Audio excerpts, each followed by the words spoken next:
Okay, we'll start. Hello, everybody. I'm Diane Cameron, Project Manager for the Plunket Foundation. More about us in just a second. Thank you for joining us today on our webinar all about how to raise match funding for the Community Ownership Fund. It's really nice to see you all.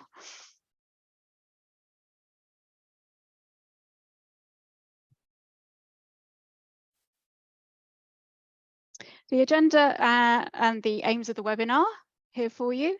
First of all, we'll be introducing the speakers and the key contributors today. We'll talk a bit about the COF requirement for match funding. And then we'll be getting into what match funding is and how you get your hands on it. And we're going to be doing a little tour of the UK today. We're starting off in England and with UK-wide advice. And then we'll be going to the nations. We're going to be going up to Scotland. We're going over to Wales and to Northern Ireland to get nation-specific advice and information. And then at the end, we'll be doing a Q&A. As I say, we'll be taking your questions from the chat, and all of our speakers can pitch in as necessary to answer them. Oops. So a bit about us at Plunket. We're a UK-wide charity, which you might not have heard of before, and we support wide democratic community ownership of businesses, and we particularly specialise in rural communities, but we do work all across the UK. We're probably best known for our community pubs, community shops, community cafes type work, but we also do lots of local food and land-based projects as well, from woodlands to microbreweries. And we work through a network of over 50 specialist community business advisors, and one of them today is going to be delivering the first part of our webinar. I'll introduce you to him in a second. So there's all of our contact details. If you want to get in touch with us, do. We're very friendly. Come and ask us a question. We'll see how we can help you. Now, Plunket Foundation is one of 10 leading community support organisations, and we've formed a coalition. And we, as a coalition, are delivering support to community groups to help them with their COF applications. So there you can see all of us, all of our logos down at the bottom. And we've got quite a few of these organisations here today to speak to you. So I'd like to introduce them now. We've got Toby Sanderson from Community Share Scotland. We've got Hannah Morris from Compass in Wales, joined also by Alan Jones from WCVA. And we've got Margaret Craig and Charlie Fisher from DT Northern Ireland. And we also have Kelsey Wilson-Lee from the Architectural Heritage Fund here on the call with us as well. So the gang is all here. There are different ways in which we're supporting you as community groups through the Community Ownership Fund. So the first part of that support is through the My Community website. And literally, if you type My Community and COF into a search engine, you'll come up to it. And there you'll see lots of useful resources, webinar listings like this one, case studies, information all about the COF. And you'll find an inquiry form there as well to type in any questions you've got about the fund. And those get triaged out, and one of us from the support organisations will follow up and get in touch with you to answer your questions. The advice service is across the whole coalition, so any one of us might come back to you. And we are also, as part of the COF support, now offering limited in-depth support packages out to groups to help with their applications funded through the COF. But those are only to groups that have been prioritised by the COF programme. Not everybody can be offered this, unfortunately. So that's why this programme of webinars has been put together, and this will be continuing for quite some time on different subjects. So I'd like to now hand you over to one of those 50 community business advisors that I talked about earlier.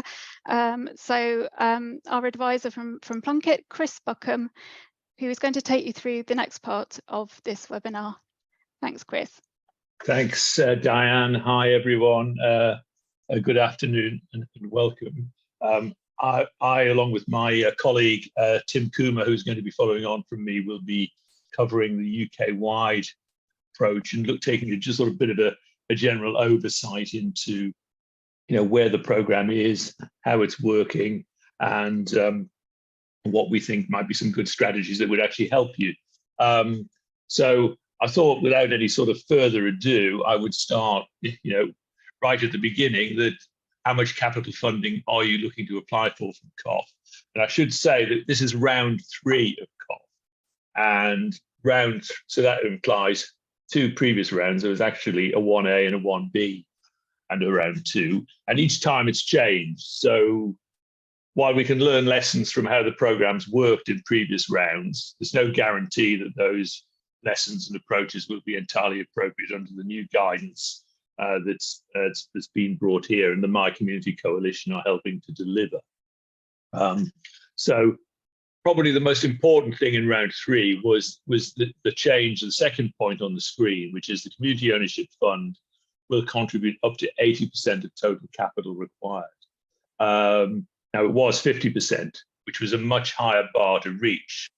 And I don't think I'm speaking out of turn as an advisor to say, there was a degree of criticism of the programme, given it was billed as part of the government's levelling up programme, that it, in a sense, discriminated against those applications from areas where there wasn't the income and the resources to raise the 50% that was required. So this is, I think, most commentators would agree, this is a welcome move down to make it much more approachable. And then you'll note there's in smaller print, there is the exceptional cases where, in other words, in an area of most need, they may look to make even an additional 10% more. And on top of that, that was probably the biggest single change, but there's more, a little bit more. And again, if you haven't picked this up, which you might well have done in earlier webinars, you might have seen the screen, it's worth noting that 1 or 2 other changes as well. 250,000 limit is the same. And if my maths is correct, that means as a community, if you want to get the maximum matched funding that you can under COF, you have to raise 62,500 is the matched funding you require. Clearly, the implication of that is that if your capital requirement is higher than that, then you would have to find more than 20%, unless you fit it into this requirement of up to $1 million, which previous rounds, again, let's not draw too many conclusions, previous rounds typically been for sort of sports type led projects, and most of the offers have been in the order of 150 to 250,000 when I did some research ahead of this webinar. They're also allowing, and again might be useful to know, applications from parish, town and community councils, which weren't permitted before. There's a few other smaller changes, applications from connected companies and entities in certain circumstances. What is probably helpful, they have increased the number of bidding windows per year so that the pace of the award of the grants is going to pick up, I think, which is reassuring. And they've removed the 2-limit application limit. So if you apply and you get rejected in a particular funding round, doesn't mean you can't apply again. And those on the call who are familiar with sort of grant applications and funding will know there's always a certain degree of, and we'll talk about this in a little bit more detail later on in terms of how the decisions are made when you're putting your bid together with your matched funding. And lastly, but least, the other change, the big changes in a sense, is why we're all here today, which is that there's now a coalition of My Community, which is, I quote, a fully onboarded and operational development support provider, now offering in-depth support to projects of greatest need alongside initial advice and support with queries for all applicants. So this is very much part of that. So that's kind of the background. That's how much we need to raise. This is the magic figure of 62,500 in your match funding. So let's probably dig into a bit of detail of what the program and what the new prospectus that's, again, you can see online that's been published actually says. So if I can have the next slide, Diane, if you wouldn't mind, please.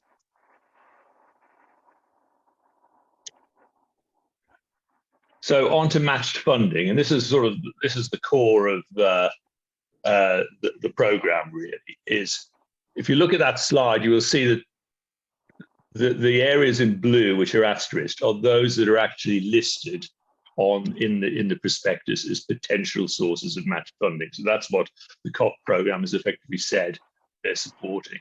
For the convenience of this presentation and understanding, I've grouped it under these titles. So I'm going to talk about community fundraising, community shares and grants, and Tim is going to say about loans, lenders, and social investment, and how that could be attracted and how that might fit into the blend. So in a sense, what all of this is about is in any project that you're putting together, you're going to have sort of a set of blended finance, of which the core COF capital grant is part, but there will be other pieces of funding from different sources depending on where you're coming from. Another key point is that there's sort of no one size fits all in this. And I was very struck when I went through, I think it's, I can't remember the exact figure off my head, but something like 98 grants have been awarded so far under the program. That's across all the devolved nations. There is no common theme or pattern. There are a whole diverse range of different organizations with different community objectives. There are some obvious standouts, like we've mentioned, community pubs, community hubs, but it really does cross the range. And in terms of, again, in terms of the decision making on awarding it, the Secretary of State himself, has the authority, has the final say from the shortlist. He is going to look at a UK balance. He's going to look at rural and urban split. He's going to look at the thematic balance. Have we got too many pubs? Have we got too few pubs? That kind of thing. And he's also going to look at the organisation type. Have we got too many charities? Have we got too many community interests? What's the right sort of structure? So, in any application, there will always be those sort of themes to think about. So, so the advice I'm going to give you is really, it's got to be fairly generic, because at the end of the day, you as a group, if you're applying for COF, will have to make the decision based on advice you receive on what might be the right fit for you. So in a way, I'm going to start first with the easy one, which is community fundraising. And this refers to your own financial resources and fundraising in your community. Yeah, and this is what I would almost, there's two parts to that, really. Your own financial resources, what could that mean?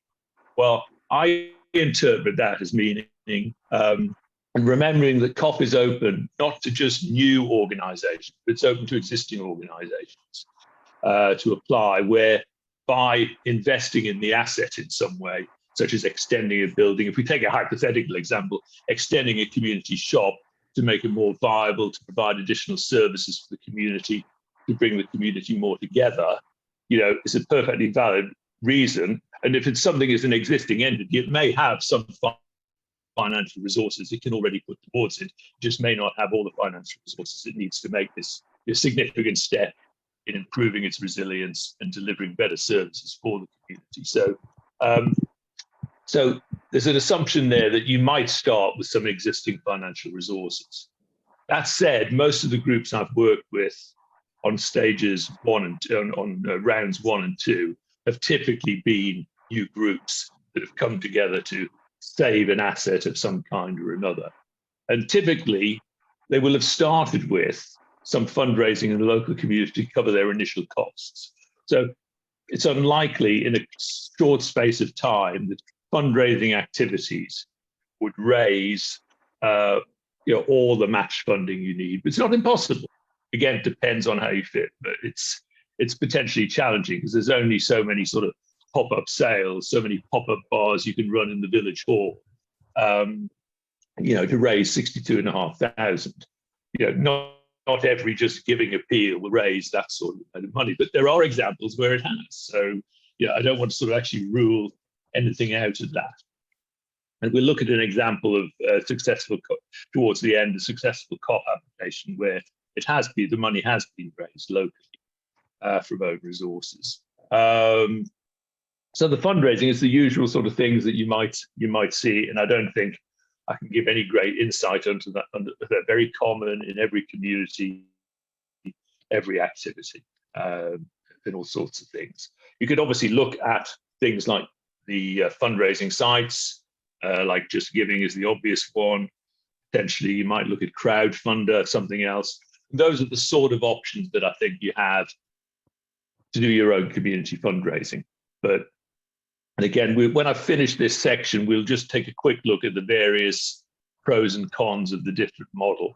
And you can probably start to see why I think of it in terms of blended finance as the way forward. So let's move on to community shares. Now, if I was actually standing up in public in a meeting, I'd ask everybody to put their hands up to say whether they understood what community shares were or not. I clearly, theoretically can do that on Zoom, but given that I can only see about half a dozen of you, I'm not going to ask you to put your hands up. So I'm going to sort of, hopefully not sort of cover a ground that you're all familiar with, but it is possible. And I know this from doing quite a lot of work in the community shares area, because I am a licensed practitioner. How little understanding there is between the difference between a community share and a typical share in something like, you know, Shell or BT that your pension fund might be invested in. So they are technically they are authorized by law under the Cooperative and Community Benefits Act, Societies Act 2014. So they're only open to cooperatives and community benefit societies. And they are withdrawable, non-transferable share capital. That doesn't increase in value like a typical share, and you can't transfer it, you can't sell it to somebody else. And equally importantly, a share gives one member one vote.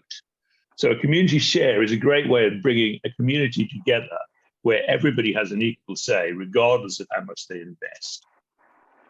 And this is the typical model that you will find with community shops, most community pubs, and it works very effectively. 2 points to note: it is withdrawable capital, so they are withdrawable shares. So in theory, an organization, a community organization that starts a business and runs should be working to the point where it can actually allow members to withdraw their capital, either by attracting new capital from new investors in the future or by generating profits over and above those not needed to serve the community need that can reimburse and allow the withdrawal to take place. And they're also allowed to pay a modest rate of interest. Under the Act, it can't be an excessive rate of interest. It has to be no more than is sufficient to attract investment in the first place. But those are all important points. And having, again, sort of worked on a couple of the share offers for rounds 1 and 2, typically this is the thing that groups don't always pay attention to. And what probably helps in this situation, there is the Community Shares Unit, which is, there's a link to it on the slide, if you'll be able to follow. They run a process called the Standard Mark, which effectively makes sure that in terms of raising funds from community shares, you tick every box in a way that effectively, the way you describe your offer is proportional to what you're trying to do and how much you're trying to raise. The plan is credible and achievable. The plan is, follows good practice in terms of its communications. It's complete with evidence to support the assumption the plan makes, and it's honest, open, and simple. And actually, if you look at the COF requirements, there's a lot of similarity there between the two. And although it's not a mandated requirement that you have the Standard Mark to apply for COF, it's certainly something that's strongly recommended. So that's community shares. Now, it is favoured typically by community shops, pubs, where the community comes together. Typically, I'm thinking from round 1, the Rising Sun Woodcroft. I did work on that once, I do know about it. The community have been trying to buy this pub for 11 years. They tried everything from compulsory purchase, and eventually the would-be owner who wanted to develop this housing through the Town Inn, they were able to buy it. About 200 to 300 people in the community bought it by taking out shares. They got the COF grant that goes with it, and the rest is now history. The pub's open, it's run by the community. I'm desperate to get down there for my first pint that they promised me, but maybe in the future that'll happen. But it all sounds pretty good. And that's a typical model. Another one that didn't apply for COF, but because they were earlier than the COF process, was a former Methodist church. The Methodist church was selling it. The community wanted to keep it as the community hub that they'd been using it for. They were successful within the community of raising the money, both by shares and by grants, back to blended finance. And again, that's now open and serving the public as well. So that's the typical area you find community shares. And if you've got any particular questions on them and you want me to come back later again, just please pop them into the chat, and I will, assisted by Tim and Toby, I think is also a practitioner as well. Well, I know he's a practitioner, so between us, I'm sure we can answer all of those questions for you. So moving on, stay on the same slide, please. I wanted to talk about grants for a moment. Now, the thing about grants is, and Diane asked me before this webinar, could we put a list of potential sources to go to? And I said, the whole point about grants is they open, they close, they have windows, they have rounds A, B, and C, 1, 2, and 3, and the requirements change each time. So it's very hard to put together a definitive list, because a grant for one thing, a lot of grant programs are very specific for a particular part, and a lot of them are not for capital. So while a grant program might be part of your mix in terms of the overall project, any refurbishment you might have to do, any kind of professional services you might require, they're not necessary. So the devil is always in the detail in applying for grants. And again, without knowing the background of everybody who's on the webinar today, I can't tell you that it's out there. There are some great organizations, typically charitable trusts, who understand the grants space. They know when to apply, how to apply, what they're delivering, where they fit, when they don't. And it's hard to be too specific. So what I've actually done is basically, if we can have the next slide, I've kind of split it up a bit. So next slide, please, Diane. So sourcing grant funding, advice, and fund finding. There's lots of sites out there that will sort of give you some general advice on grant funding generally, starting with, surprise, surprise, My Community, who are the organisers of this webinar, who indeed have a section on funding and fundraising. So again, tying back to what Diane said, you use the resources that are there to help you find it out. The National Council of Voluntary Organisations also has some excellent guidance, and they're also one of the partners in the as well. So they're a couple of obvious places to start. And then, and I can't necessarily endorse any of these. I took some time to research what I felt was reasonable, because there are organisations out there who will do you a grant application, will find you a grant application, and will charge you for the privilege of doing it. And some organisations historically have used that. I'm not necessarily recommending that approach, but these two that I've just put as examples only. No, I've not used them, I've not endorsed them, but they do seem to have a pretty comprehensive list of the grant programs that are currently running. But as I say, quite often the windows, they may only be open for 2 or 3 weeks. So a lot depends on your timing. So that's sort of advice and generally where to start looking. Now let's have a look at the more obvious ones. So I could have the next slide, please.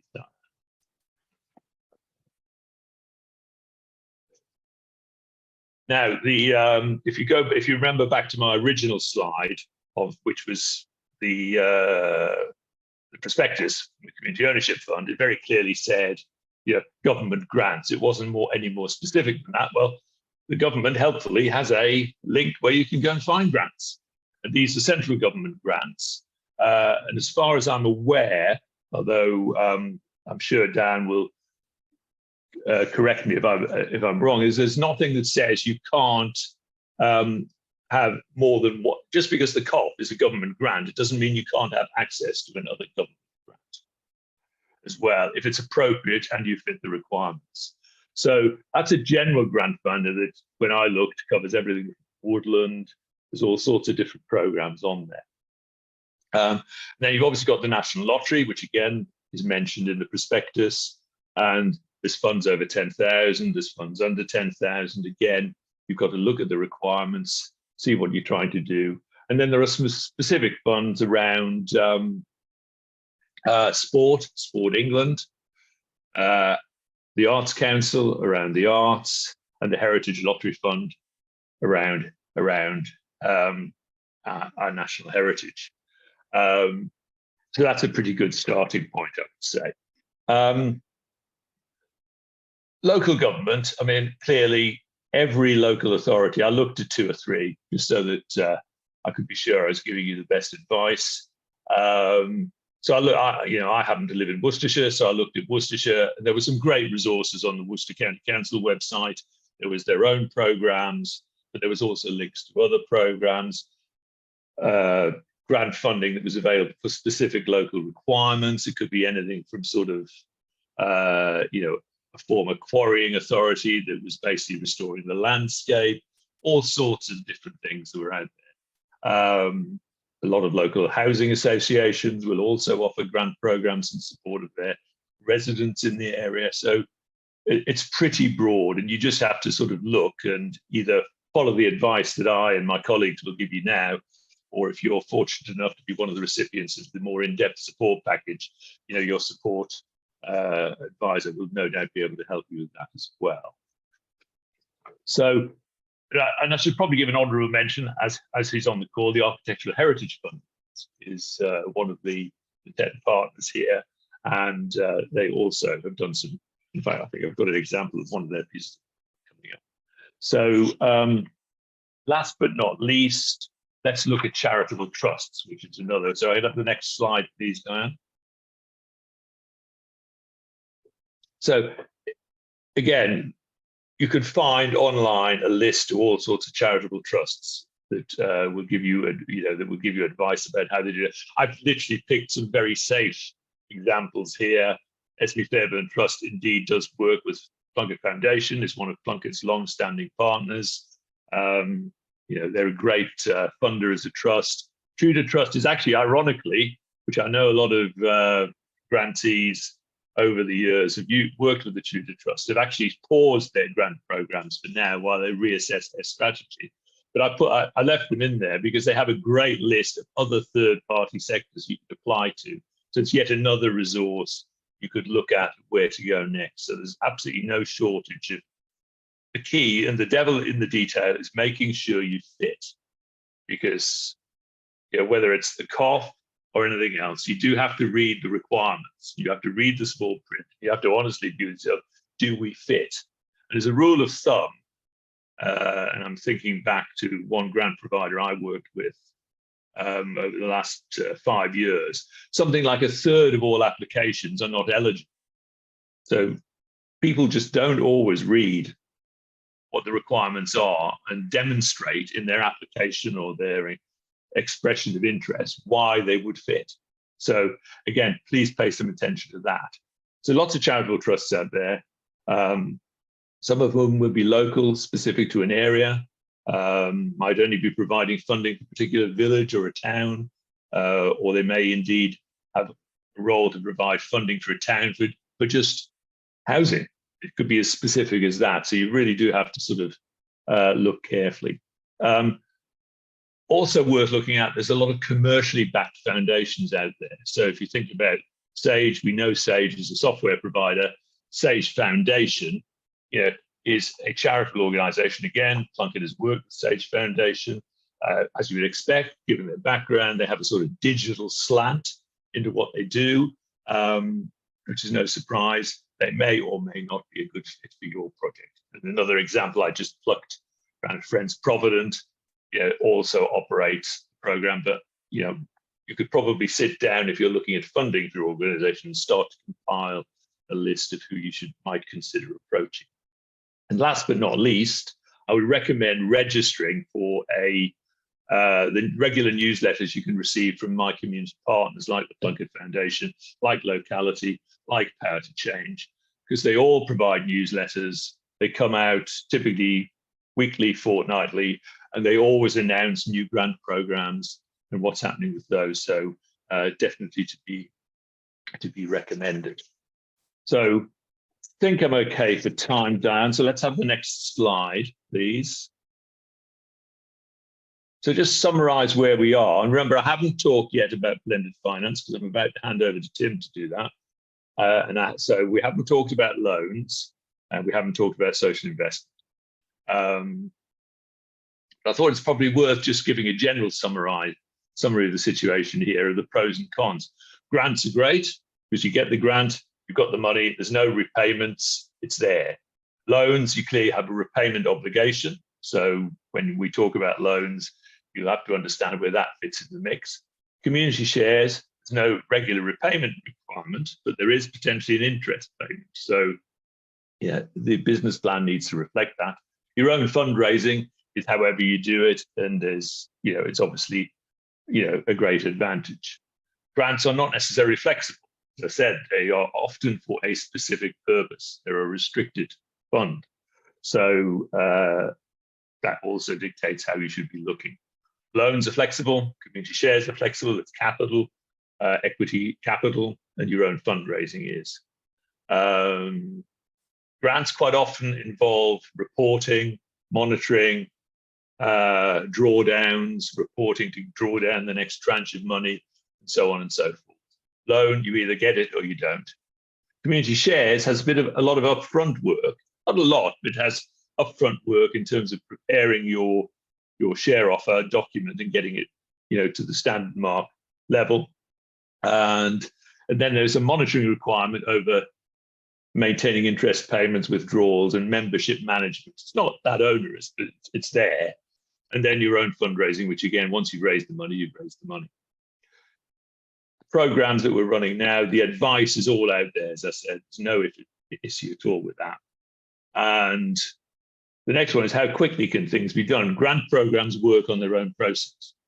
So you may be unsuccessful in one round, you may apply 2 months later or 3 months later, and you may be successful, but it's not, you can't switch it on. Loans, again, you've either agreed it or you haven't. Community shares, once you've got the community share offer running, 4 to 6 weeks is typically the time frame you'd raise the money. Your own fundraising, yes, for small amounts of money, probably tougher for significant amount of capital if you needed 62,500 as an example. In all cases, the ownership and control is good. In the case of loans and community shares, if the organization gets into financial difficulty and into trouble, which heaven forbid won't happen, and in truth very rarely does in this space, and clearly there is a risk to the asset in the case of a loan, because remember, the community ownership fund, they take a charge on the asset. So that's a classic example.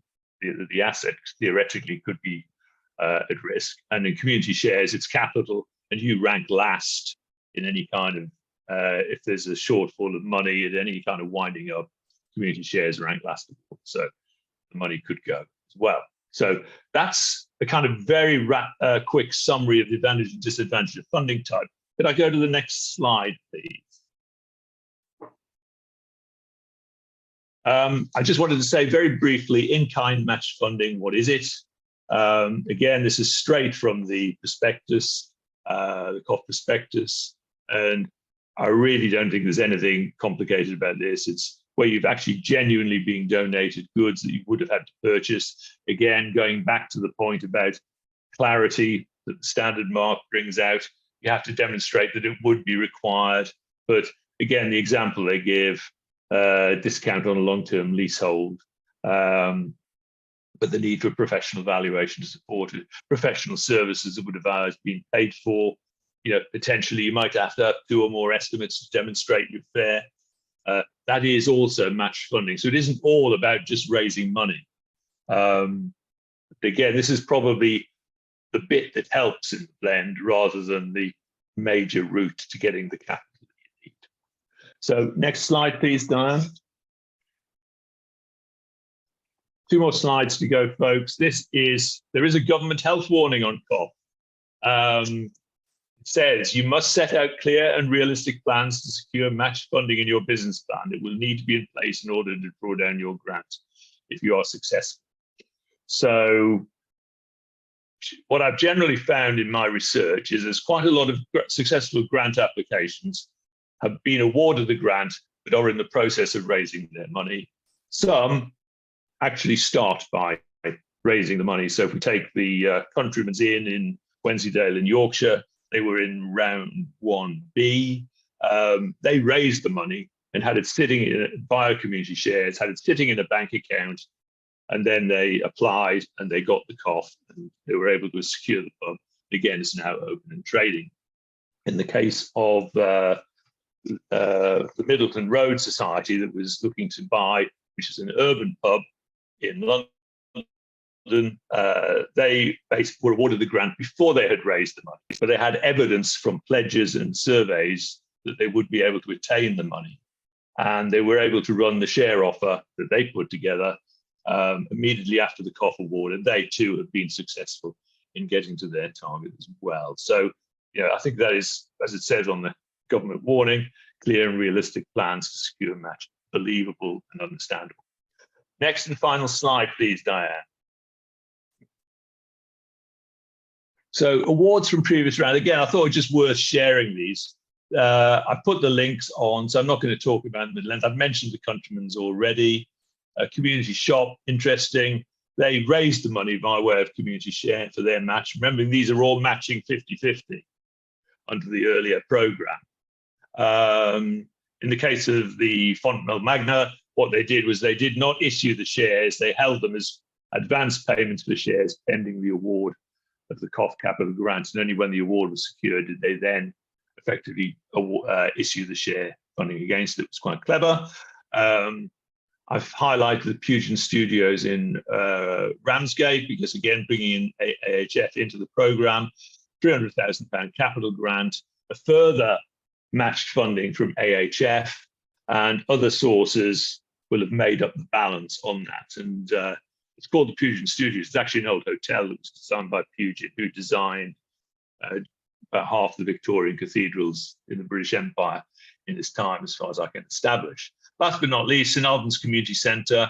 I've worked with them prior to when they acquired the building. They owned the building, but it was it is what you see. It's a Victorian church, and in terms of ease of mobility, given that they deal with elderly and infirm people and do daycare programs, their COF money is to basically transform that building and make it more effective for the community by making it fully accessible and providing more useful and sensible space. And having been there, it will make it, I can tell you, it will make a huge difference. Again, that's a case study on the My Community website. You can take that as well. So I think, Diane, I'm just about on time there. I'm going to hand over to Tim Coomer now. Hopefully, Tim, there's enough there for you to pick up on, and you haven't shot me down on anything yet, so hopefully all good. Hi, afternoon, everyone. Yeah, really good to be here. So I'm just going to sort of talk through a little bit about the sort of social investment marketplace, a little bit about where Co-op Community Finance is in that, and sort of similar models to other social investors sort of out there in the market, and then we'll just sort of run through a little bit about what typically needs to be in place for a loan offer and what we like to see. So if I can go to the first slide, Diane. So yeah, just a little bit about the social investment marketplace. It's a bit of a funny title, I always think, social investment, because it's not necessarily all about investment. Often it's about loan products and various other products. So, but it seems to have been sat, and that's what we called it. The social sort of investment marketplace social investment sort of comes from probably around sort of 2012, when Big Society Capital was funded through the what's called the dormant asset funds, so got some money to put out into the sort of social enterprise and third sector, voluntary sector market, to be able to support that sector with both investments and sort of loan finance. And it's kind of developed since then and sort of grown over that time. I mean, at the moment, I was just sort of looking. I've put the link to Good Finance in the slides there. There is a link behind that logo actually when you get the slides. But you know, there's 50 what we call social investment investors listed on there. Quite a lot of those are sort of, you know, relatively new. I say that by sort of, you know, being 10 to 15 years old. And sort of some a bit older, but they really, you know, there's a real breadth of investors and lenders that sort of make up that market. So, you know, anything from you know, sort of banks that people may have heard of, like Charity Bank or Triodos, you know, through to sort of more geographical lenders. So we work nationally, but obviously we'll hear a little bit about you know, what happens in Wales and the opportunities in Wales a bit later. But there's organisations such as Key Fund, which covers, you know, some of the sort of northern parts of Britain, and also there's, you know, there's sector specific social investors as well, you know, which work in particular sectors generally. I mean, already been mentioned, but Architectural Heritage Fund is, you know, is one of those that works with, you know, sort of heritage assets and projects and buildings around that. And then others might be like Nesta, who tend to work with you know, arts sort of organizations. So it is a real range, and also a real range of products as well.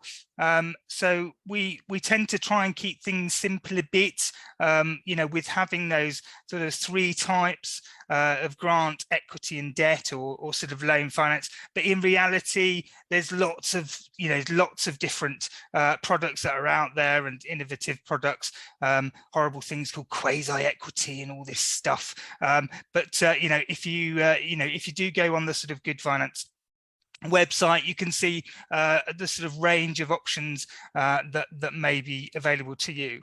And on this side, I just wanted to highlight sort of partnerships, because, you know, we all tend to work together within the social investment sector.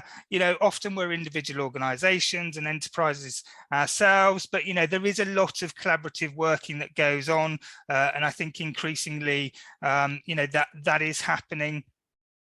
So, you know, you may find that if there's a particular pot of money out there or a particular loan fund, there may be another partner sort of involved in that. And us ourselves, we've been involved with partnerships with, you know, the Plunkett Foundation and other infrastructure organisations, especially sort of in the past. So, and sometimes it depends on the level of investment you require, that we can, you know, we can actually tend to work together on providing, you know, loan finance, especially just by joining together and spreading the risk. We can help put investment into the project that you're looking to do. So I think Chris already sort of touched on what blended, we call it blended. So you might hear that sort of word, you know, a fair bit around the market now, that you know, projects require a blend of funding to make them work. Often we talk about, you know, grants and loan finance, you know, being that more common blend. But in the cooperative sector that, you know, we sort of sit in, and we've talked about community shares a little bit and community benefit societies, you know, we really do see that blend as that combination of grant, equity and debt. And I think I would say to, you know, groups looking at raising investment to match against community ownership fund, that often it can be a real range of sources that provides that match. I was just recently appraising the George at Wickham Market, which is a group that has recently got, you know, community ownership funding. It's a rebuild of a pub. over in Suffolk, and you know, I've actually just been through this, and there's 15 different sources of funding that's gone into that mix. I mean, we are talking about a £2 million project, and Heritage Lottery Fund have put quite a lot in that. But there's a real mix of other opportunities within that, you know, so I think you should always look at you know, that there may be quite a spread of opportunities out there.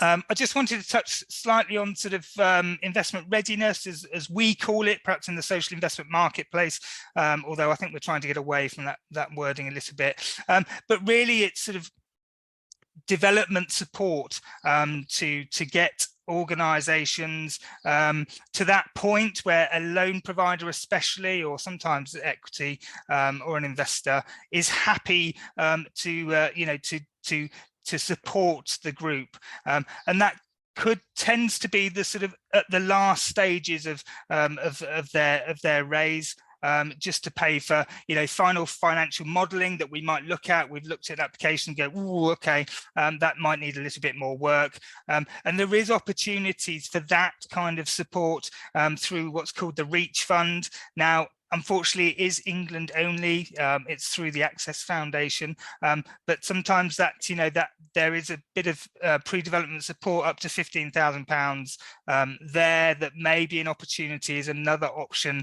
alongside obviously the support through you know, through Plunkett and others in the partnership for the cost support, but sometimes it can provide that last, whereas this is, you know, sort of pre-development development, that kind of the last bit of advice or support, that may be an opportunity there, so do look that up. And I just sort of put down sort of future opportunities. I think, you know, it's been a really difficult time, obviously post-COVID, and with lots of things happening. But I think there is some real opportunities sort of coming through, especially to match, you know, the sort of community ownership fund. Dormant assets, you know, for people who don't know, are just sort of, you know, these were bank accounts where people hadn't pulled down the money for various reasons, and so, you know, huge sums of money sort of sat there in bank accounts, and the government allowed the organisations to sort of unlock that money to invest and sort of lend on, and there's been a consultation more recently around those funds, and there's about 880 million sort of coming to the market within the next year, I think it is. So there will be, you know, real sort of opportunities there. So look out for sort of other initiatives that are sort of coming along through the Access Foundation and Big Society Capital and that kind of good finance world. So do sort of click on that sort of link there. Energy resilience is another one where the government is trying to sort of prime some money through to support energy resilience in you know, in sort of community assets, and I think that's something that you may see a bit more and probably be quite pertinent for some of the assets that that groups and organisations are looking to take over to pay for, you know, sort of solar or LED lighting or various bits to reduce their sort of energy costs and resilience. So hopefully that's a bit of a whistle-stop overview of how we see the sort of social investment marketplace. But as I say, do click on the Good Finance site when you get the slides. Diane, if I could have the next sort of slide. So who we are. I'll just sort of spin through this, but do bear in mind that obviously, as I said, there are 50 other investors or organisations that are similar to us out there. So obviously it's not just us, but you know, obviously you can come to us, and if you're not right for us, we can always sort of, you know, forward you on or signpost you to other lenders that might be more appropriate. But us, we Co-op and Community Finance, we're also known as ICOF, which is our original sort of title, but a bit of a mouthful, Industrial Common Ownership Finance Limited. So we sort of a few years ago we changed that, but the big thing is we're established in 1973, so we're sort of 50. It's our 50th anniversary year. I think what's important to sort of note from this is that we exclusively serve co-ops and community businesses, so we sit in that sector. So we don't tend to lend to charities, and we don't tend to lend to small membership community interest companies. A lot of that is just where our money's come from. That is to support the cooperative sector in particular, and we've had our funds revolved over many years. But yeah, we're only a small organisation, but we do work across the UK. Next slide, I think, Diane, please. So what do we offer? So as I said, we provide debt, so loan finance is the majority of what we do, and we have various funds to do that and pots of money to be able to do that. Us as an organisation, we have quite a breadth across the cooperative and employee-owned market, but I think obviously for most of the community ownership fund applications, it sort of sits within this sort of community business world that we are now. But we've long been involved in establishing community shops and also involved with community pubs, and we were part of what was called the More Than the Pub programme, which was managed by the Plunkett Foundation, and is sort of still ongoing, that kind of support. And we see quite a lot of pubs come through to the community ownership fund scheme, and we've seen and been able to provide loan finance alongside to match groups to be able to get the community ownership fund and sort of lever that in. And on the other side, which I will sort of touch on, is this community shares, which with Chris it gave you a bit of an outline about, and I'll go over to that on the next couple of slides. So yeah, if I could move on, Diane. So CCF loan offer, and I think, as I said, this will be somewhat similar to other providers sort of out there, but obviously we all have our slight different criteria and nuances, and big lenders, the largest sort of lenders, sort of Ecology Building Society or Triodos or Charity Bank, who tend to be offering mortgage products, they tend to be at the sort of higher end. Their minimum sort of lends, especially on sort of longer term packages of mortgages, tends to be around the £100,000 mark, whereas we sort of start off a little bit lower, and then there'll be other organisations that sort of fit in all those in all that sort of range, really. But the bigger schemes tend to be completed by some of the bigger lenders in the market, like the likes of Triodos, etc. So what we offer, we offer sort of, a tailored lending. We're pretty old fashioned in what we do. Think of the old sort of bank manager type in a way. So we do that, and we build relationships. We're a small organization, so we handle things, a bit differently. And I think what I would say is, when you're looking at match and you're looking at loan finance, even though you may have a relationship with your existing bank, it really can be challenging, and often people go down sort of rabbit holes with the mainstream banks until the mainstream bank understands, oh, okay, what are you? You're a society. Okay, we kind of thought we knew what that was, but actually we've no idea, so we're not really bothered anymore. So I mean, I would always caveat, be careful if you're going to mainstream banks in this market for what you want to do. There are plenty of specialists out there at sort of all levels. So we provide secured and unsecured loans, again across the market. That will vary, but there are packages that are coming through increasingly that is offering unsecured loans, and also sometimes that is blended with grants. So it could be a blended grant and loan package in itself, could then be matched against community ownership fund, and we're part of a sort of project through Social Investment Business with a range of organisations coming through, which includes Architectural Heritage Fund and Groundworks and Homeless Link, and to provide combined packages, ready-made blended packages of loan and grant finance. So that's something again that we're coming through soon. It's hoping to be launched in June, so you can look out for that. But again, you know, there are other products that other lenders are offering in a similar way. So just a couple of bits to pick out on that slide. So just be careful, on sort of how the interest rates are calculated.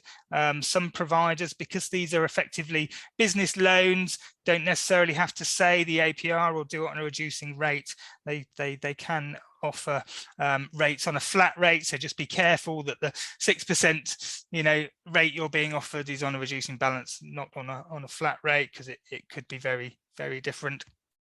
But I think this is across the market that, we provide, ongoing support and advice in what we do, and it's very much, a lend should be seen as a lender, as a partner, and that's what we, hope to be able to offer for all of our borrowers. And also, we never ask for personal guarantees, and I think again, that's pretty common across the social investment sector, that we are lending to organizations, not individuals. So if you're directors and trustees and have some concerns, that is something again that the mainstream market sort of don't necessarily do. They try and sort of tie you up a bit more. If I go on to the next slide, Diane.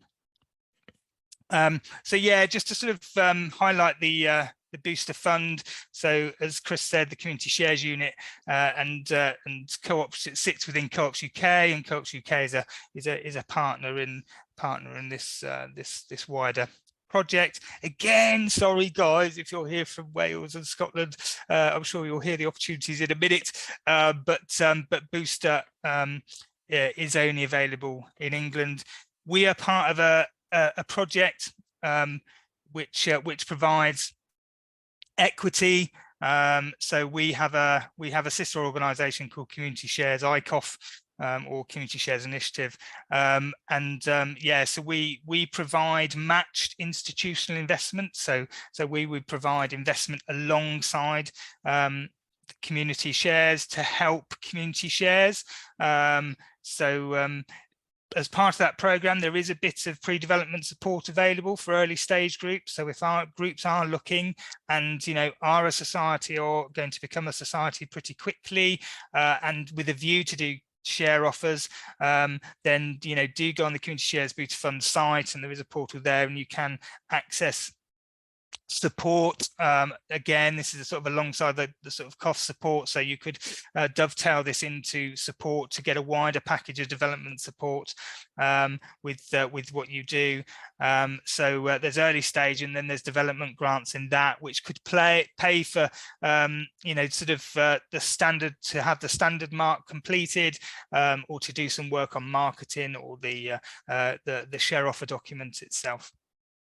And then it comes to the opportunity to match, so provide £1 for every community investment, and then there's the opportunity for this scheme to match that, and it is matched with the community investors.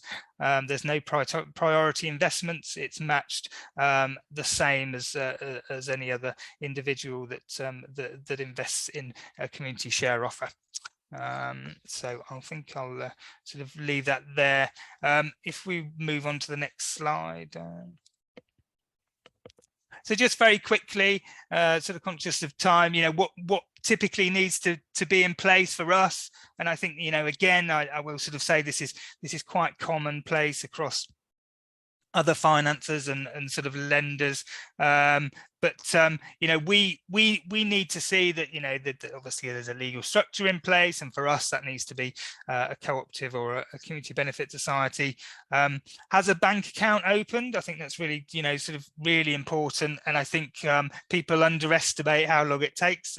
So I'm sure some of these are requirements for COF. I'm not close enough to it to know exactly what the requirements are, but so generally this is what we need to see. We like you know, we need to see that there's been some robust community consultation, you know, and sort of evidenced of that. You know, if you're in a community of, you know, 5,000 people and you've sent out a questionnaire and only 50 people have, you know, sort of filled it in not very successfully, then, you know, you have to sort of question whether that's good community consultation, and so that's what we sort of look for. In terms of if you are, you know, the property and buying the asset, all of those things need to be sorted out, planning permissions and tenancies and how it's all going to work. I mean, these things never necessarily fall neatly into place, and sometimes, you know, we'll look at a project and say, okay, you know, we can commit to that up to a degree, and then but you've got to provide evidence for these various other elements sort of on a catch-up basis. Valuations and surveys, that's always something that that we need to see. Sometimes, I mean, you know, even if it's a sort of asset transfer or something like that, because we're lending money at the end of the day, and we would sometimes have security against that property if the organisation failed and we had to pick up that property, we still want to know what it's worth and what that value is. So you know, that they are all important elements, and I know that some of the partners involved, like Plunkett Foundation, you know, they can make recommendations on sort of surveyors and valuers that they use and understand the sector, and I think again is that understanding of the sector is really important. So do get that guidance from the infrastructure organisations around. Yeah, just on the sort of ranking of security, I think it is important to always understand that, especially if there is a loan, the loan provider will normally want to take first charge security. So if anything happens, they get their money back first. But because the Community Ownership Fund and other sort of grant funders may be involved, it may be a case where, you know, you really have to sit down and just agree on that ranking, and then we put legal documents in place to make sure that that ranking of security works. So as a you know, so the Community Ownership Fund expects to take first charge security, but obviously, you know, when there's a lender involved or there's quite a lot of money involved, or you know, a big provider like Heritage Lottery, then that needs to be negotiated. So I think it's to sort of flag that up fairly early that that might be needed. And then just on the last slide, Diane, thanks. And just a few things that we like to see when we're appraising, when we're looking at an investment, whether that be an equity investment or a loan or loan finance. You know, we want to see sort of real people, just not you know, just not a tiny little biog, a one-liner somewhere in a business plan. You know, we like to get involved and understand who the people are and their commitment and why they're doing it. We like to see sort of letters of support from the community, again, to back up some of that community consultation. And I think, you know, fundamentally for us, especially on the loan side, it's the trading element, and sometimes people don't concentrate necessarily quite as hard on the trading and commercial viability as we would like, especially if they tend to have been voluntary sector organisations that maybe this is their first steps into this kind of commercial activity, or owning a building, or you know, renovating a building or whatever. So, you know, so do think of that really clearly, and there is this development support and funding to be able to, you know, get that advice, draw that advice in, and get it to a good place that we would look at it. And just yeah, just that ability to service the debt is really, really important. And yeah, I think I shall leave it there, and I'm sure we'll have some questions later if need be. So I'll hand back. Thanks, Tim. And good afternoon, everybody. I'm Toby Sanderson. I'm a development officer at Community Share Scotland. So I'm just going to quickly go over some of the Scotland-specific funds and support that might be relevant to people who are looking at COF.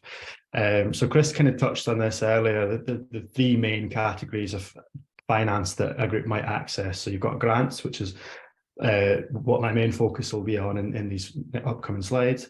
A little bit about community finance, and I won't go into the mechanisms of how you do that, but I will talk about some of the support that's available in Scotland if you would like to look at raising finance from within your own community.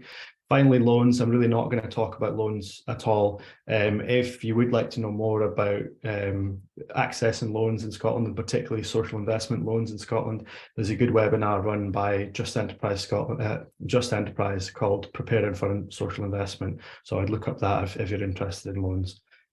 Next slide, please, Diane.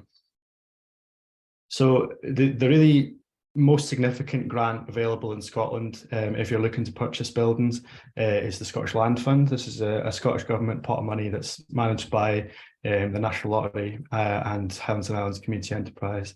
Highlands and Islands Enterprise. It provides funding to purchase land and buildings. It's important to note, first of all, that you must be representative of a local community to do this. So a geographically defined community, that's the only body that's eligible to access it. Unfortunately, if you're a community of interest, or if you're a social entrepreneur, or you're more solo based, you can't access it. You have to be a democratic local organisation. If you do fulfil that criteria, though, you can access 2 stages of funding. Firstly, you've got stage 1, which can support feasibility work, things like building condition surveys, things like business planning support, consultation with your community and scoping out whether there is actually a serious prospect of you purchasing the building and making use of it. And then you can apply to stage 2, which funds up to 95% of an independent valuation of the building. So that won't cover things like goodwill, it won't cover any renovations, but it will cover the vast majority of the cost of that independent valuation. So the Land Fund is a advisor-led program. They have advisors covering each region of Scotland, and you can go to the advisor and talk about your eligibility and get support to kind of put together an application. And it's a really substantial pot of money. They have about £10 million a year at the moment. That's set to rise as well. And I think roughly a quarter of the Scottish recipients of COF to date have also received Scottish Land Fund. So there is a precedent for both being awarded. One thing you might need to be mindful of is that they are both public money, and that potentially that could have implications for state aid depending on what you're doing, but that hasn't yet come up with the applicants to date. Next slide, please, Diane. Just a quick run through of some other grants that are available. A lot of places in Scotland do have access to local funds, particularly things like wind farm monies. There are some distilleries that have monies available and other energy schemes that have money available. It is worth looking at the Foundation Scotland website to see a good overview of those. Most of the major kind of local funds are found on Foundation Scotland. You could also look at that bottom link, SCVO funding, for you can search that by geography and look at what's available in your area. Community councils and development trusts can sometimes offer small pots of money, and that can be helpful in the really early stages, particularly when you've not yet set up an organisation or you've not yet got a bank account. They can sometimes help with covering some small costs, things like registration of an organisation, things like community surveys, and the small costs that might be involved before you get to the point of putting in larger grant applications. There's a programme called the Community Learning Exchange, which can fund peer learning between other community groups. So if you have an idea for what you want to do with a building, say, for example, you want to take on a community pub, you can have a funded visit to go and see another pub and talk to them about what they've done and look at how they've funded their programme. And it can be really helpful. It covers all your travel costs, it covers accommodation, and it also offers a host fee to the organisation that put you up. So it's in their interests to kind of give you the best experience they can. There's another program called Accelerate, which offers free business planning support. So it can help you with things like putting together a business plan, putting together financing for a project, thinking about marketing, thinking about community engagement and that sort of thing. And that's for organisations who are not currently trading but have a plan to take up a trading activity. So again, if you're thinking about something like a community shop, a community pub, that's a really good programme to start fleshing out the detail of that plan. And final one here is the SCBO funding list. It's a fairly comprehensive listing of pretty much every grant fund in Scotland. It does have a premium version that you have to pay for to get full access and full ability to search, but anybody can go on and look through what's there for free. So it's a really great resource. Next slide, please, Diane. Just to say a bit about community finance now. So when I say community finance, I mean raising funds from within your own community. So Chris and Tim have touched on a lot of this. My organisation, Community Shares Scotland, can offer a lot of fully funded support around issuing community shares and also issuing community bonds, which are very similar to shares but are debt-based rather than people buying a stake in the organisation. We unfortunately don't have a booster programme like Tim mentioned, but what we do have is a fully funded comprehensive programme to help you through every stage of issuing community shares. So you can have an advisor to guide you through the process of planning a share offer, of putting in place your community benefit society who will run the share offer, of thinking about community engagement, marketing, and really every step of the way through to successfully raising funds within your own community.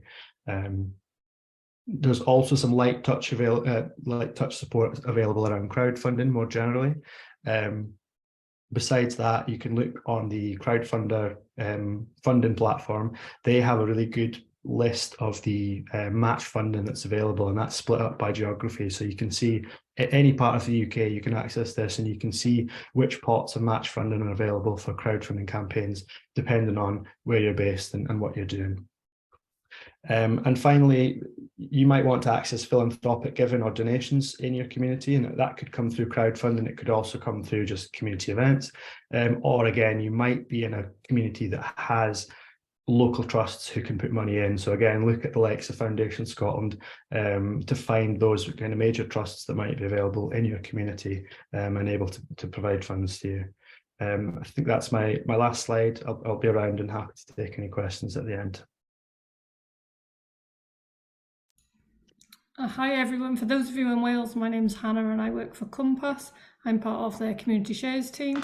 Compass, for those of you who don't know, is a development agency. We cover the whole of Wales and part of the UK as well. And we believe our economy should work differently, putting people and planet first. So what I'm going to talk about today is a little bit of the support and the grants and things that you could find in Wales. And then I'm going to be followed by Alan Jones from WCVA, who'll talk about WCVA support. Compass, as part of our development support, has a range of business advisors spread across Wales, offering support to social businesses, all types of social businesses. And they can offer support such as incorporation, getting the right legal structure, looking at your finances and putting together a business plan, and also for sourcing finance as well. We've talked a lot today about community shares, but just going to repeat a little bit of what Toby said really. Next slide, Diane. We in Wales also have a fully funded support offer for those organisations interested in community shares, starting from scoping out ideas, developing the documents, through to the share offer itself, and also offer some post-offer support. We also can offer mentoring, where those who've run successful community share offers in the past are able to support you and take you through their journey, and you learn from their experiences, as well as we're offering the standard mark free of charge for people who want to do share offers and make sure that they've got that standard mark accreditation. Next slide, please, Dan. For those of you who don't know much about community shares in Wales, there's a little bit of background about our project and what we've been doing to date in terms of the amounts that have been raised in total, and also the amounts that people have levered in as well, which is quite impressive over the last 2.5 years. Next slide, Diane. For those of you in Wales who are thinking of maybe undertaking a community shares project, we do on our website have this map which tells you of community share offers that have happened in the past, where you can find them, what kind of community share offer they did, some of the basic information about the offer, as well as some useful people, useful contacts, practitioners that you can get hold of in your area. but we can also support with that as well. Next slide, please, Diane. We're very lucky in Wales that we have a website called Funding Wales, which literally lists every fund in Wales. You can spread it through geography, you can search through particular funds, you can search through categories. I would hugely recommend anybody who's interested in grant funding particularly to have a look at this website. It normally tells you as well very helpfully, but always please double check when they're open and closed. And it's really, really useful funding. Unlike England, we don't have the luxuries of Booster and other things. National Lottery are quite a significant funder in Wales, and I would recommend you go to your local officer, contacting the National Lottery, find out your local officer and have lots of conversations about your projects, what you aim to do, and they can support you through that. There's also the Community Foundation Wales. They also have a really good website that goes through lots of grants. Many are local, and really interesting ones, wind farms, very specific trusts and foundations as well. And another major funder, if you're looking for the larger sums of money, is Welsh Government and their Community Facilities Programme. If you are thinking of applying to any of these, you know, Compass or your local CVC will be, your Community Voluntary Centre will be useful partners in that kind of process. Over to you, Alan. Thank you, Hannah. You've heard a lot about what grants are available. I know Tim touched on loans a bit, but I'm going to talk just about loans, but just to say why they're worth considering, because obviously if somebody's going to give you money by way of a grant, that's probably where you want to go, and loans probably not top of your list to do it. But there are things that loans can do for you that grants can't. And most of what I'm going to say now is broadly generic, but in talking to us, we're a Wales only provider. But not only do loans enable you to do that match, they might enable you to do that match at a different time scale to what you're doing with. You haven't generally got to wait for a loan for a grant panel to sit, which might not be for 3 months. So you can generally get in terms of timing, you can generally get a quicker decision through knowing whether you've got your match or not in that time. But loans can also be useful in bridging some of the grant stuff, especially where payments are being made in arrears. You're looking at the cash flow of this jigsaw of funding that you've put together and thinking, whoops, well, if that doesn't arrive in that week, then I've got a bit of a hole. It may well be that there's a loan that can play a part in the project itself working properly. And also a place for them in terms of underwriting, really, what you're doing. Maybe you've got 2 or 3 grant applications put together as well as the COF one, and you may well also be running a community share scheme. But you won't know until the end, until you've been successful. And by the time you've got the answer, it may be too late to go back to the beginning and start looking for the hole that creates in your finances. So it's quite often a good idea, if people will play ball, to be actually applying for more than you actually need. And maybe that's where a loan can actually play a part. You need to raise 200,000, and between COF and a couple of community shares, you can raise that. But if one of them doesn't come through in time or doesn't come through at all, then running a loan application in the background, at least you know that worst case that you can proceed. And then there's all the things that you can't fund with COF. I mean, it doesn't do everything for you. Certainly some of the level of revenue funding in there is limited. With a community pub, at the point at which you go in, you're going to have to buy the existing stock, and it'll be a while perhaps before enough people come through the door to make it properly profitable. So looking at your cash flow and seeing what that might look like in the first 3 or 6 months, and whether there's some money there that will actually just help. And then a little bit in terms of about how we operate. Our team is spread throughout Wales, so there's somebody that's going to be quite local to you who'll be able to come along and kick the tires and get to meet you and really understand what it is you're doing and trying to achieve. And if you have a language choice in terms of how you want to do it, we have a team fully bilingual offering. And the other point being the loans, I hesitate to say we make it up as we go along, but that's sort of what we do. That's covered by a broad thing that says bespoke. In other words, let's start with a blank piece of paper. What do you need your loan to look like? And we'll do our best to build that against you, because you know, there's no, if it's going to be a while before you start making any money, or before you're in a position to start earning, it would seem a bit strange to be asking you to pay too much of it back while you haven't got an income stream yourself. That sort of thing to build into any loan offering. So yeah, that's the bit I was going to talk about loans. Thank you, Diane.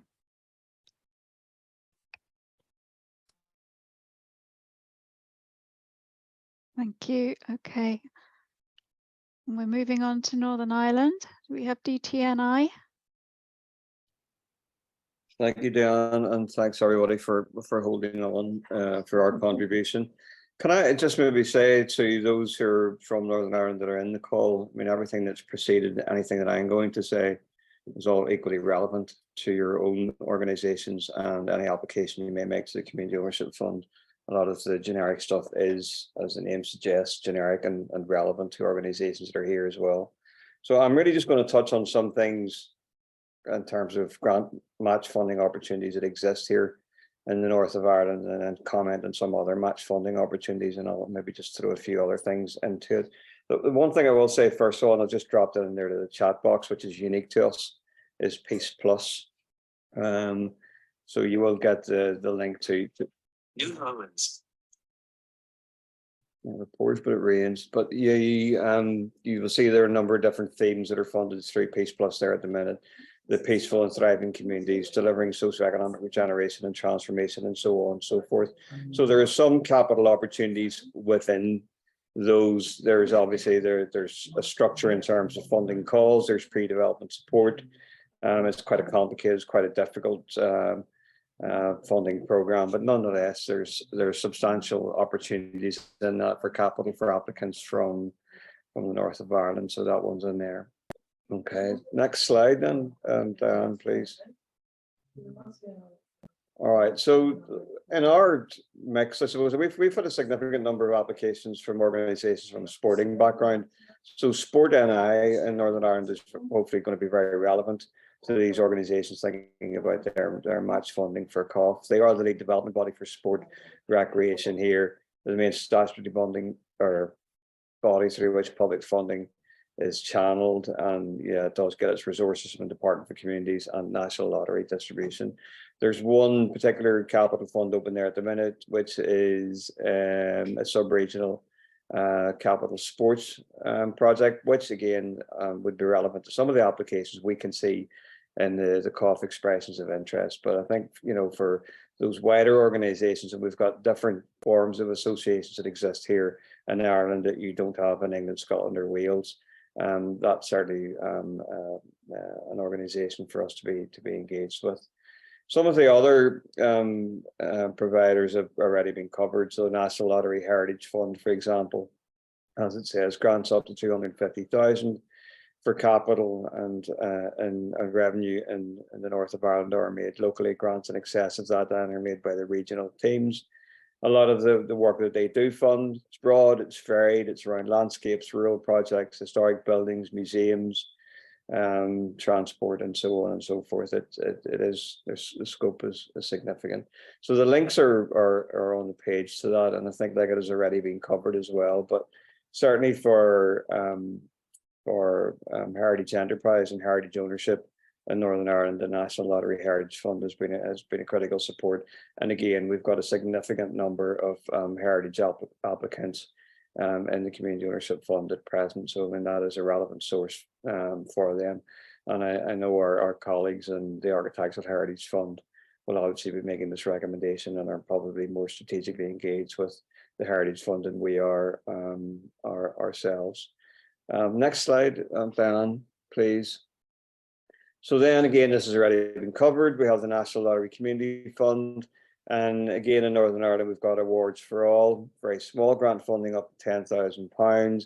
And it is targeted at places and spaces. And we have been encouraging organisations that we know have applied to the Community Ownership Fund to make best use of Awards for All, to draw some early investment from that, to support them to engage some technical professional supports that may be needed as a complement to strengthen their application, and to use that as an additional resource to ensure that their business case is fit for submission as well. So although it's small money, it's still relevant in terms of matching some of the costs that will be incurred in terms of developing their proposals and making sure their proposals are fit for purpose. And then the wider one we have is people and communities, and I suppose this maybe resonates more broadly with the UK, but it's quite specific then to the north. And they say, I mean, like historically, you know, they did have a lot of capital funding for places and spaces, whereas most of their investment programs now take a broader brush stroke approach to investing in community spaces. So it's not all about bricks and mortar, as it says there. It is around service and the focus of the organisation. But our understanding of certainly the National Lottery Community Fund Awards in Northern Ireland is that most of the revenue programs have significant scope for a capital tail. So again, I think that's, you know, conversations to be had, you know, with the relevant grants officers in the National Lottery Community Fund at an early point in the journey that you were taking on for COF as well, to better understand, I suppose, and what what it is you're proposing to deliver in your community asset marries up with what it is that their funds are looking to invest in, and to explore where the capital tail opportunities reside within those as well. So I mean, early work is really important in that regard. Next slide then. So yeah, Architectural Heritage Fund, and I think Kelsey's on the call, can maybe sort of talk to this and certainly add into the chat box on this. In Northern Ireland, we've got the Project Viability Grant, or what's known as the Village Catalyst Grant, up to 10,000, and which has been used by many organisations to fund the studies and to assess the viability of their capital projects. So very much in the same vein, but maybe more so to a greater extent than the Awards for All grant, and many organisations have availed of that. We have availed of it ourselves as well. And then they also manage project development grants of up to 20,000 to intended to assist organisations, as it says, their cover development costs and taking the work forward. I've noticed also as well that, although not specifically capital, as a revenue fund, Architectural Heritage Fund have announced today the UK-wide Heritage Development Trust programme, 3-year revenue grants, a £5 million total programme, a 3-year revenue grants of 55 to 70k per annum, including again opportunities for project viability grants, which again marries up with the existing programs they have in place. So it's certainly worth looking at that.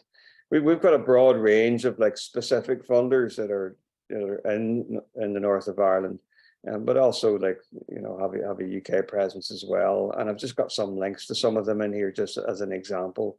Ulster Garden Villages do small capital. Community Foundation for Northern Ireland are a significant investor, largely revenue in the north as well. The Halifax Foundation, the Arts Council for Northern Ireland, and again distributes national lottery funds and central government funding. And again, we have a significant number of organisations, working in a culture and arts space. So I mean, it's particularly relevant to them as well. National Churches Trust UK Trust, Garfield Weston, and again, many of the other ones have already been mentioned by previous speakers. When you do get these slides, there's a link there to Funders Forum NI, which, as the name suggests, is a forum for those who do invest in the voluntary community sector in Northern Ireland specifically. And it's probably worth just going through those and getting a sense of the relevance of the funds that they're managing and the criteria, and whether that marries up with what it is that you're trying to advance to the Community Ownership Fund as well.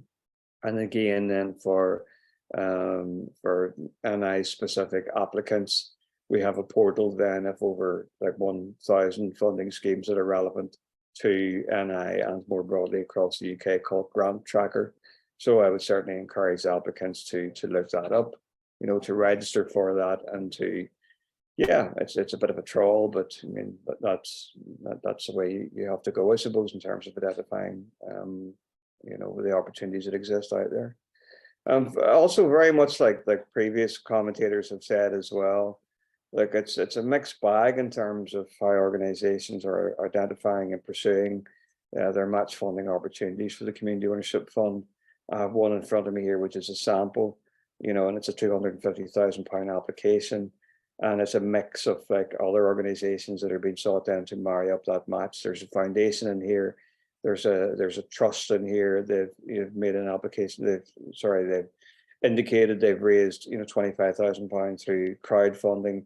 They have an application into Nesta and other sources of funding as well, and loan funding, social finance, social investors, debt finance, to take their project to its match. So again, I mean, as has been mentioned by the previous commentators, that sort of approach that most organisations are taking. Next slide then, Diane. So then other, again, the community share stuff I think has been largely covered, but in the north of Ireland, we have two organisations who are licensed practitioners to support cooperatives and BENCOMs with regards to community shares. That's Cooperative Alternatives, and that's Trademark. And then obviously we still have like links to and support from partners in England, Scotland and Wales in this regard. We also have a fund here called Financial Transactions Capital, the most underused fund ever. It has to be said, it's allocated to the executive of the UK government, and it can be deployed as a loan or an equity investment for a capital project. And it so says to be delivered by the private sector. But interestingly, you know, charities fall within that definition as the private sector as well.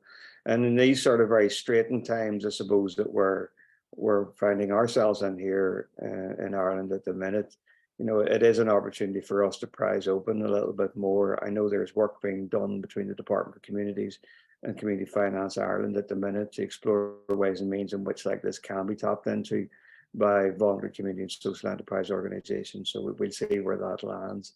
But for example, the Department for Communities is holding 25.6 million potentially of FTC resources for the year 23-24. So it's not insignificant. It's just finding ways to unlock the opportunities for the applicants to cough as well. We also then have Community Finance Ireland, who's our main social lender in Ireland, north and south. And as I've already mentioned, they're working with the Department of Communities around financial transactions capital. And as a social lender, they do what social lenders do elsewhere across these islands. They do what Triodos do. They do what Charity Bank do. They make debt finance available for the social sector. And they're a very significant player in the north of Ireland as well. And then we have, I suppose what you maybe have to a different degree, the Irish League of Credit Unions and the Ulster Federation of Credit Unions, of which there are 38 accredited credit unions, but significantly more in the Irish League of Credit Unions. Now, I don't have the figures here, which disaggregate the Irish League north and south, but you know, as an organisation, they hold 16.2 billion in savings. You know, they have 5.8 billion out in loans and 19 million in assets. Now, there are difficulties in terms of, you know, how those credit unions can be worked with and can be encouraged to invest in area-based physical renewal and regeneration and ownership projects, but because there are constraints in terms of financial regulations. But nonetheless, there are a significant number of large players in the credit union movement in the north of Ireland who are really keen to explore and work with communities in terms of creating means to invest in their ownership projects. So we'd see how that sort of moves forward. Outside of that, then, you know, some of our successful projects like Grow the Glens in County Antrim in the north of Ireland got its match funding from central government, the Department for Communities, which is mentioned there.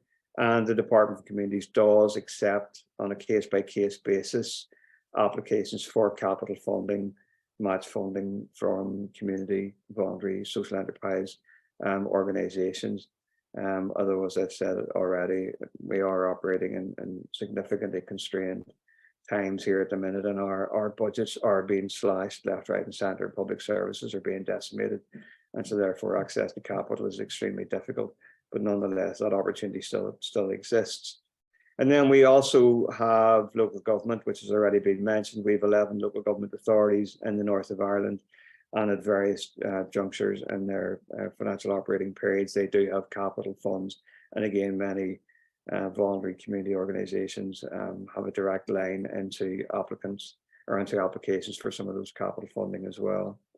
Outside of that, we also have a dedicated fund through an organisation called Ciste, CISTE, and their website is .ie. And again, the Glór Uachtar Tíre, an Irish language organisation and a successful COF applicant, was able to draw some of its match funding from Ciste. Now, that's a dedicated fund for Irish language cultural organisations, but nonetheless, like very much like Sport NI, you know, there are some small capital pots there which organisations are trying to avail of, and we work to direct organisations as best we can and create relationships with those opportunities. Outside of that, then, you know, organisations are leading on their own fundraising. Organisations are using their own reserves. We ourselves are lobbying hard for an incoming executive to establish a dedicated capital fund for community ownership in Northern Ireland, and we've been doing that for some years, and we remain hopeful, you know, that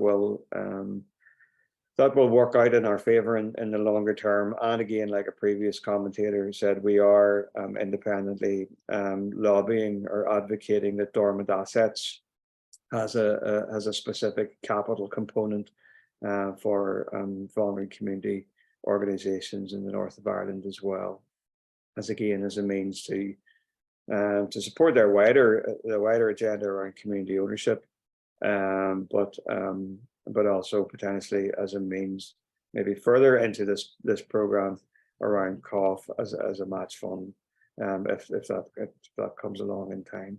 So that's largely, I suppose, that's a snapshot, I suppose, of like what's specifically available in the north of Ireland or Northern Ireland. And again, like a lot of it, you know, resonates and marries up with what has already been said by other commentators. I'm very, very happy to sort of pick up on any of the interest from anybody from here that wants to talk about the issues around match funding.